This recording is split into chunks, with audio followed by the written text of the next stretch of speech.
Today's webinar is on the dark web and what hackers already know about your business. So it may come as a surprise to some, but there is a lot of information on the dark web about a lot of businesses already. And unless you know what's there, you're not really sure how to protect your business. So today we're going to dive into what the dark web actually is, what do the dark web reports show, and then what to do if you're exposed. So with that said, let's get started. So right now, criminals are buying and selling access to businesses like yours.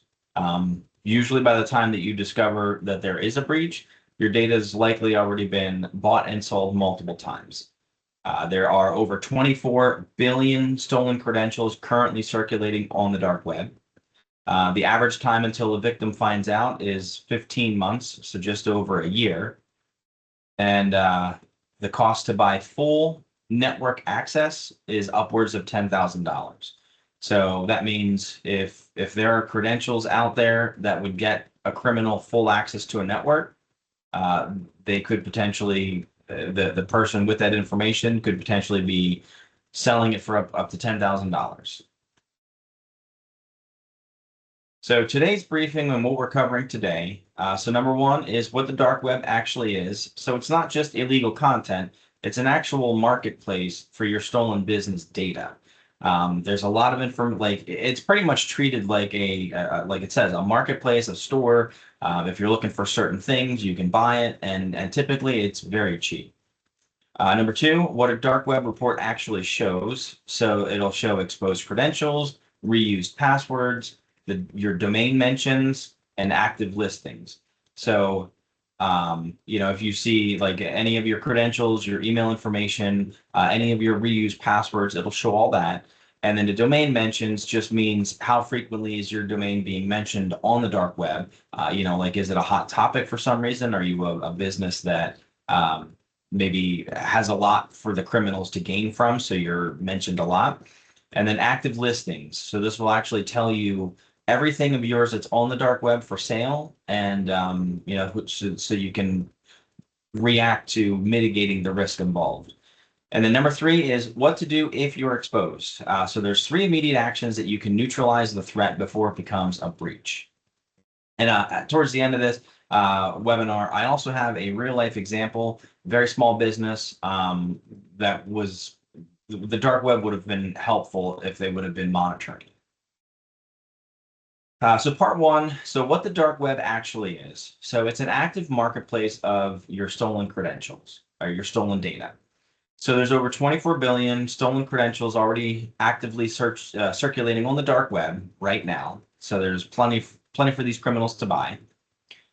So what is being bought and sold? So an email and password combo is $2 to $5 each. So that is one of the reasons that business email compromise is so prevalent, is because it is typically the cheapest for criminals to get their hands on. And if they can get signed into your email account, they've got full access to your address book to propagate the scam from your origin. And then full small medium business network access can be anywhere from $1,000 to $10,000. So if they've got credentials that will somehow gain them full access to a network, that could be, like I said, up to $10,000. And then corporate VPN credentials. So this would almost be like a login, a network login information.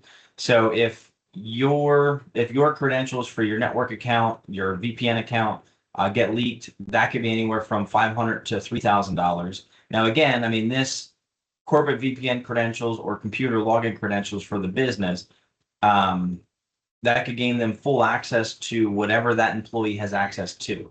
So, if it's someone in HR, maybe they can gain access to sensitive information, but they would be limited to the HR section. Or if it's an IT professional, they might gain the keys to the kingdom. So corporate VPN credentials, again, depending on the level of the employee, they can be anywhere from $500 to $3,000 is how much they'd sell for. And then healthcare records. So typically they are about $250 per record. So, if there's a breach of a hospital or a doctor's office, each record is worth $250 to a criminal. And, again, these are the reasons with these numbers up, these are the reasons that this stuff happens. If someone can breach a hospital and they get 1,000 records, I mean, that's a huge payday for them. And most hospitals, I'm sure, have over 1,000 patients. So, hospitals are huge targets. Part two. So what does a dark web report actually show? So 65% of people reuse passwords. I've seen that firsthand. One breach at LinkedIn that happened in the past opened the doors to the business systems, and I'll get into that in a minute. So what gets exposed? So it'll show us the employee emails and cracked passwords. So we'll be able to see what credentials for email accounts are already out there. Credentials from third-party breaches. So a lot of business breaches happen from a vendor. So if you have a vendor that you use and trust and you have a login information for their accounts, or if they have login information to get into your systems, that is typically one of the most common areas that businesses get breached from.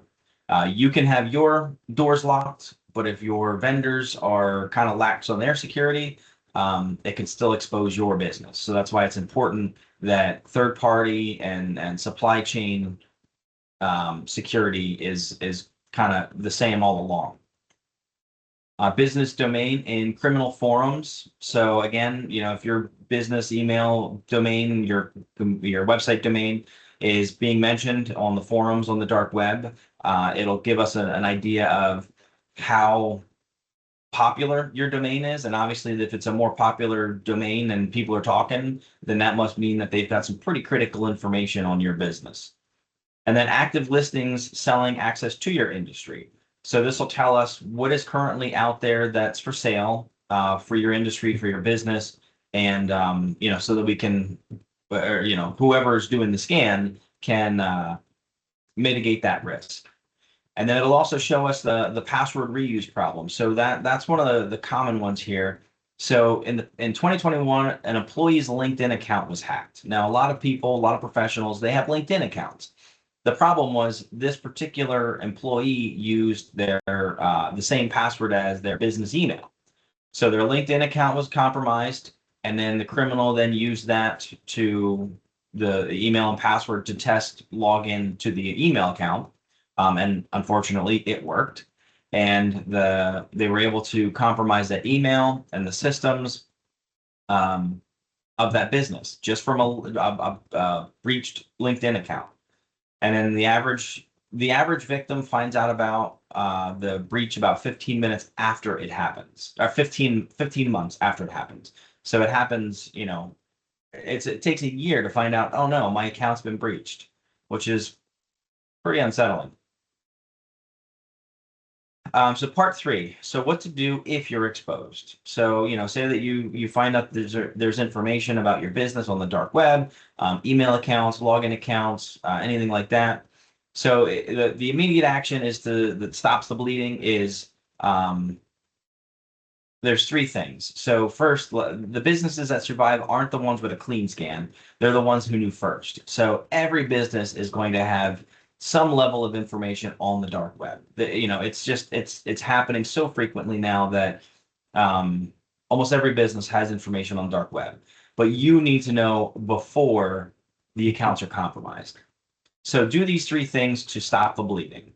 If you find information on the dark web, you force password resets on all exposed accounts. So if you see business emails, login accounts, anything, change those passwords immediately. And then that neutralizes the stolen credentials instantly. Number two, make sure that everything has multi-factor authentication enabled. So a compromised password with multi-factor is dead credentials. So it says attackers can't use it, but MFA is only good for 99% of prevention.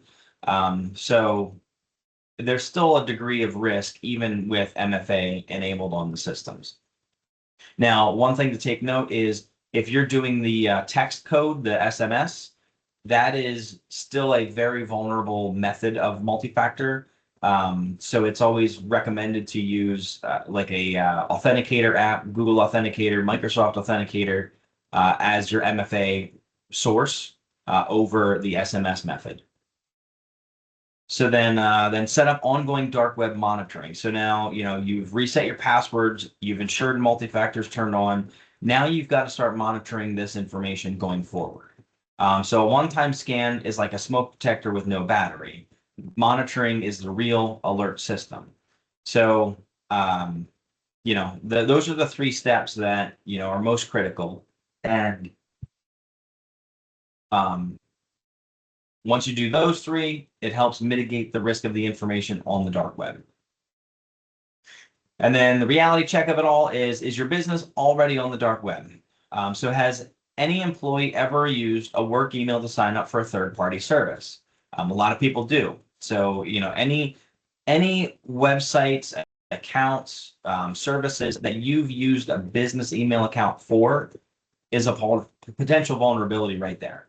And then that service may have been breached. Their credentials could be for sale. So, say that you're doing all you can to protect your environment, and you use your business email to sign up for an account with a vendor, and then they're breached. And most often, when a vendor's breached, they don't alert all of their clients. So how would you know that your information's out on the dark web? And again, a lot of people reuse their passwords. So if you're using your email password for this vendor account, right there, they've got the information they need to get into your email.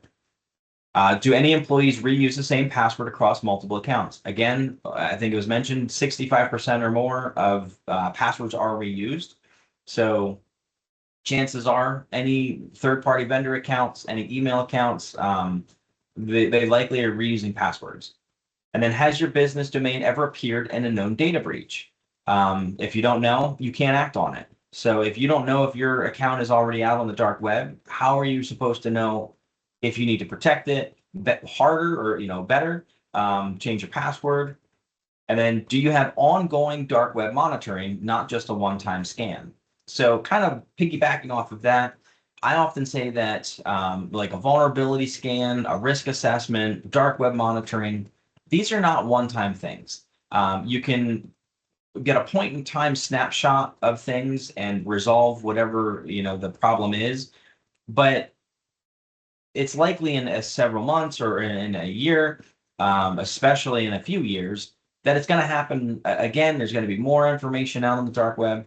So doing all of these things on an ongoing basis is important for continued protection. So as an example for a dark web scenario, there was a local construction company. They only had one email account. It was actually through their internet provider. It was Penn Teledata, also known as Service Electric. So they had a Penn Teledata email that they were using for business, which I always don't recommend. Don't use free email services for business because you don't have any control or insight into those email accounts. So anyway, they were using a Penn Teledata email account for business. As we later learned, Penn Teledata did not have the ability to have multi-factor enabled on email accounts. So in September, this business's information was leaked to the dark web from a third-party breach. So they used their business email and they used their email password for a vendor account, and that vendor was breached. So now that login information was leaked to the dark web. So fast forward from September to May, the construction company reached out to me and said, something weird is happening with my email. One of my clients called me and asked me if I sent them a letter about changing the wire transfer bank account info because they received something from me. So we did a little investigation. Again, it's kind of limited when it's a free email system because we don't have full access to the servers to see full log information.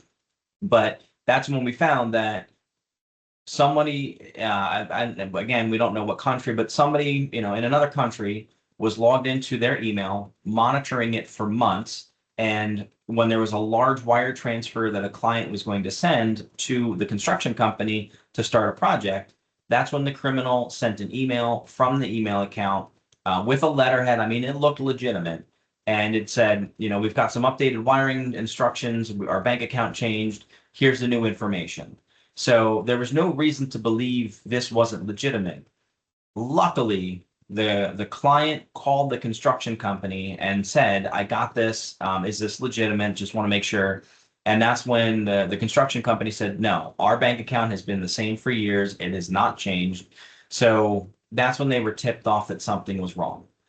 So where dark web monitoring comes in is back in September when their information was already leaked to the dark web, we would have been able to change the password or proactively, because what we did after the fact was got them moved to a domain email system that is a lot more secure and controllable than the free Penteledata or any free email service.